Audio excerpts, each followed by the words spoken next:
السلام عليكم. هنعمل النهاردة فطير فلاحي بكل أسراره وإزاي يطلع معاكي زي الجاهز من أول مرة وبكل سهولة. هنضيف في العجان كيلو دقيق أو ممكن نعجن على إيدينا عادي. في كوباية مية هنضيف عليهم نص معلقة ملح ومعلقة سكر صغيرة وهننزل بيهم على الدقيق وهنعجن. أنا المية بضيفها بالتدريج، يعني الكيلو الدقيق خد معايا كوبايتين مية بس على حسب كل نوع دقيق غير التاني.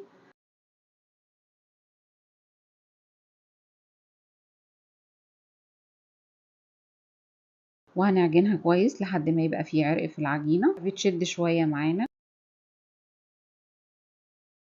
وهنقطع العجين كور صغيرة في صينية فيها زيت.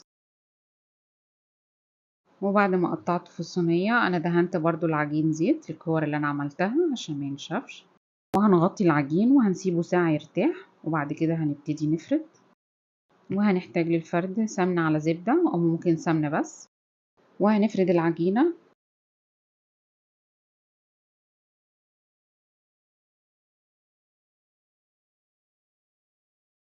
هي كده بتتفرد معانا بكل سهولة، بتشد معانا زي الأستك.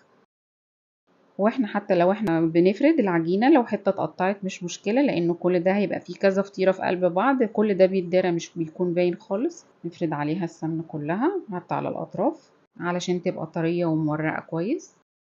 وبأي قطاعة بنقطع الاطراف، بنقطع العدد اللي احنا عايزينه، مش شرط عدد معين يعني.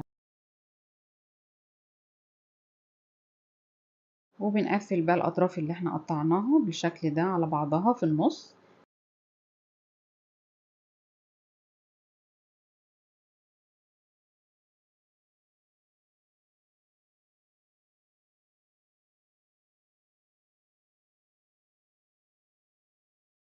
وبنعملها على شكل كورة بعد كده. وكده خلصنا أول طبقة وهنعمل الطبقة التانية بنفس الطريقة وبنفس الخطوات.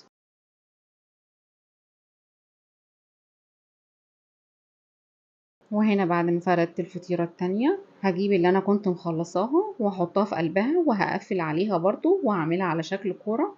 هنكرر العملية دي ممكن 5-6 مرات على حسب عدد الطبقات اللي احنا عايزينه وعلى حسب حجم الصينية برضو.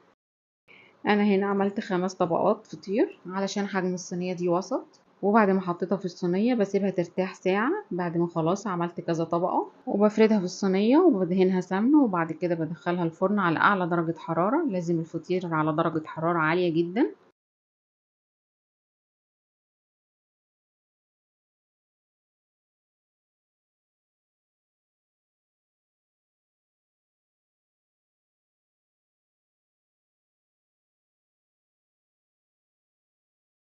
ولما بيستوي بنطلعه من الفرن ونسيبه يهدى شوية وبنغطيه علشان يفضل طري. وهنا بعد ما قطعناه وطالع معانا مورق جدا جدا، كل دي طبقات وطالع معانا من بره مقرمش ومن جوه طري جدا. وان شاء الله يعجبكم. ما تنسوش اللايك والاشتراك.